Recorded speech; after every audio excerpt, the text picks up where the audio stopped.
Ito yung suki ko na pusa. Nakapagpupunta ko dito sa restaurant na to, lagi siyang nasa tabi ko. Hello everyone! Naanasad me ang inyong feeling vlogger nga gamayrag followers. So for today's video is pang-apat na araw na namin dito sa Turkey. At this time, ipapakita ko sa inyo yung suki ko na pusa doon sa restaurant na binabalik-balikan namin sa seafood restaurant. Kasi may mga pusa doon, maraming pusa doon sa restaurant na yun na free silang humingi ng pagkain sa mga customer. So, yung first time ko na pumunta doon sa restaurant na yun, may isang pusa na lumapit sa akin.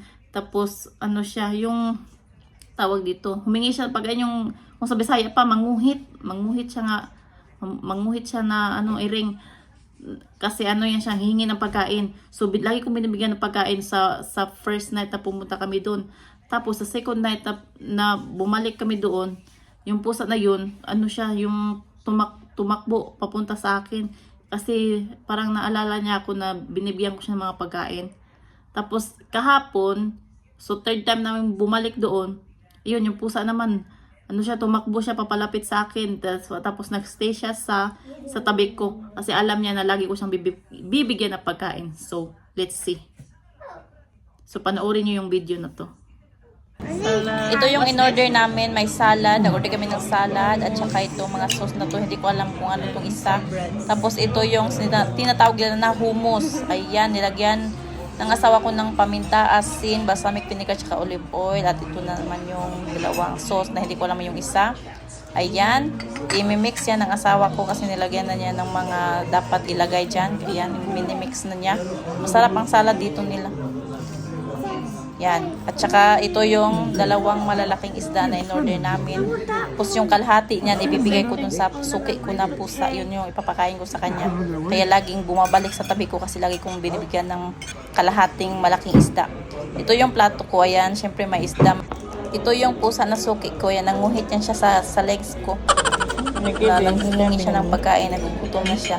Hinihintay niya yata ako na pumunta dito. Ayan. At binibigyan ko yan siya ng kalahating isda, yung isang malaking kalahating isda, binigay ko sa pusa na yan. Pero hindi ko binigay ng buo, yung tingi-tingi ko na binigay sa kanya.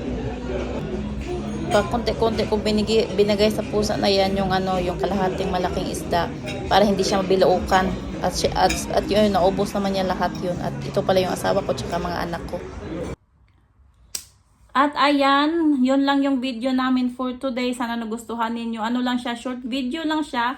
Kasi kagabi, nalubat yung cellphone ko. Kaya ayun, yung kunti lang yung na video ko. Pero sana nagustuhan nyo kahit short video lang. At as you can see, yung mukha ng asawa ko na mamaga at saka may mga tawag dito, may mga violet yung bruises doon sa niya. Sa tawag dito, bang tawag dito sa chin niya. Kasi tinanggal lahat yung ngipin niya para lagyan ng bagong ngipin. At tawag dito yung may nilagay ng mga stainless sa loob, tawag dito implant. Yun yung kasing sadya namin dito. Kaya pumunta kami dito sa bansang to kasi gusto niyang magpa-implant ng ngipin. Kaya yun yung mukha niya sobrang maga at saka may mga bruises.